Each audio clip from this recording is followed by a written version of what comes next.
Back in August, Jesse Goines, a cast member of Discovery Channel's Gold Rush, Dave Turin's Lost Mine, passed away at the age of 60. He joined the cast of the show, which chronicles Dave Turin and his hidden pursuit of hidden riches in old abandoned mines, back in 2009. Goines was a gold miner and gold room operator by trade, and appeared in 15 episodes of the series. His death wasn't the first tragedy to take place on the set of the reality series. In fact, quite a few people associated with the series have met some rather untimely deaths. Stick around to find out about the numerous other fatalities that have haunted the show since its inception. But first, let's take a look at what happened to Jesse. Goines died on set. Goines was on the set of Gold Rush in Colorado on August 18th when another crew member found him unconscious. He was rushed to a nearby hospital but pronounced dead shortly after his arrival. His cause of death has never been officially revealed, but TMZ speculated he may have suffered from a heart attack. Discovery Channel issued a statement of support for Jesse Goines' family while adding they were heartbroken to hear about his untimely death. Unfortunately, he never had the opportunity to truly see his dreams come true. Landing the spot on Gold Rush must have been life-changing for him, but he passed away before he could really appreciate the spoils of being on TV. He wasn't the only one to die on Gold Rush's set. It's a tale that sounds like it came straight out of This American Life. A fledgling young TV producer vanishes without a trace while filming an episode of Gold Rush on location in the abandoned mines of Idaho County, Idaho. 2 years later, and there are still no leads in his case. Not an ounce of evidence about his whereabouts or what might have happened to him. Instead of answers, his family has received nothing but grief and more questions. The local sheriff remains perplexed, and the UK-based production company in charge has been inundated with unanswered questions. Woods was only 27 when he went missing on October 5th, 2018. At the time of his vanishing, very little mention was made of his disappearance in the press, other than local news outlets. A campaign of Woods' supporters has since formed on social media demanding that more of an effort be made to figure out what happened. Renewed interest in the case exploded in the wake of national protests carried out by the Black Lives Matter movement last summer. Terence's disappearance has been discussed rather passionately by freelancers and investigators in closed Facebook groups. Meanwhile, production company Raw TV has come under a great deal of pressure to provide new pieces of information and support for those who are actively seeking new leads in their search for answers. Granted, they actually have to have new pieces of information in order to share it with the public, and Raw has consistently denied any more knowledge in the matter than what they've already provided to law enforcement. A fledgling young TV producer, Terence Woods, vanishes without a trace while filming an episode of Gold Rush on location in the abandoned mines of Idaho County, Idaho.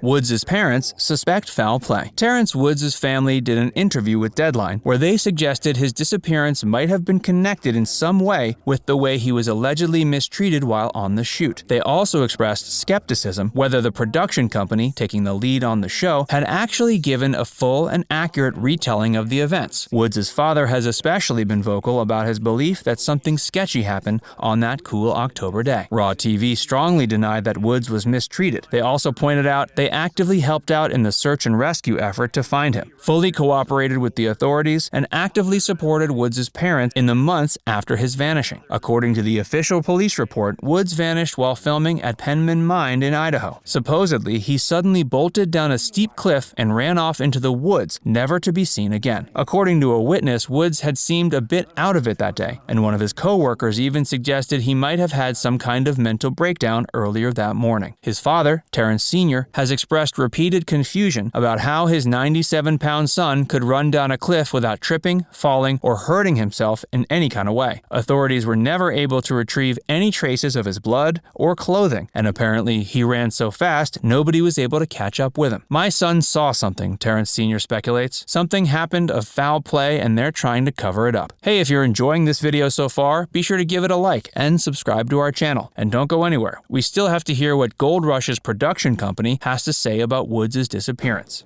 Raw TV says there's no evidence of foul play. The production company at the center of the controversy has expressed repeated sadness for the tragedy of Woods' disappearance, but they've also continuously denied there's anything to support the speculative claims of foul play made by Woods' family and supporters. Local police have also reiterated there were no signs that the show's production company had anything to do with his disappearance. Some have speculated Woods might have been dealing with mental health issues, but his family says that's not the case. Terence Sr. said he never knew his son to have any mental issues. He added that he spent 6 months on set of one of his son's productions, and that never once did he express any emotional instability or ever fall short of the expectations laid out for him. According to him, Terence was always bubbly and optimistic, and always willing to go above and beyond. Sheriff Doug Goines of Idaho County did, however, mention that Woods had just started working on the show, and he had an uneasy relationship with some of his colleagues. Sheriff Goines further revealed Woods wasn't happy there, and that some people weren't thrilled he was there either. Apparently, some found his behaviors to be a little strange. It's clear there was some personality conflict at play while he was a crew member, but nothing suggests he made any specific enemies. Some have speculated, albeit with no evidence, that Woods might have been the victim of racially motivated violence. There are quite a few racist individuals in backwoods rural Idaho, but without further evidence indicating he was attacked or harassed for his skin color, there isn't really much that can be inferred by those claims. Another piece of the puzzle? On the same day as Woods' disappearance, another individual went missing just 50 miles of his last known location. Connie Johnson was out walking her dog, Ace, near a hunting camp in nearby Fog Mountain when she went missing. The dog was later recovered, but Johnson hasn't been seen since. Some have tried to connect the two disappearances, speculating Woods perhaps was either kidnapped or the victim of some kind of serial killer. But Sheriff Goines has been adamant that there is no evidence connecting the two cases. Of course, that hasn't stopped the would-be keyboard private eyes from coming up with a whole slew of theories. Unfortunately, enough time has gone by that it's safe to say Woods isn't going to be found alive. That's not to say it couldn't happen, but the odds are increasingly more unlikely as time goes on. The most likely theory is that after he ran down the cliff and into the woods, presumably while having some kind of mental breakdown, he might have fallen into an abandoned mine shaft and was unable to call for help. Perhaps he was buried alive, or maybe he died from injuries from the fall. But one thing is for certain, unless new evidence is found or if Woods comes back, theories and speculation regarding his mysterious disappearance will continue to capture people's imaginations for years. James Harness' death in 2014. James Harness was the mechanic of the Hoffman crew. He was Mr. Fix-It to the extreme. A decade before he started mining, he was severely injured in a car accident that left him with a horrifically painful spinal injury. He was unable to pay for the surgery he needed and ended up living with chronic pain until a Boston medical center reached out to him to perform the surgery pro bono during the show's off-season. 3 months after the premiere of the second season, Todd Hoffman fired James from the crew, citing his repeated absences and pain pill addiction as justification. Harness died at the age of 57 in 2014. It was later determined he had suffered from a stroke. His death was revealed on Season 5's 8th episode, Gold Blotted. Hopefully, Terence Woods' family can eventually receive the answers they deserve. Not knowing what happened to a loved one has to be more painful in many ways than knowing they died. Do you think Mr. Woods got lost in the woods and died in a mine shaft? Or do you think something a little fishier went down? Let us know in the comments section below. And before you go, make sure you give this video a like and subscribe to our channel if you haven't already. Click the bell icon to stay updated of all our latest content.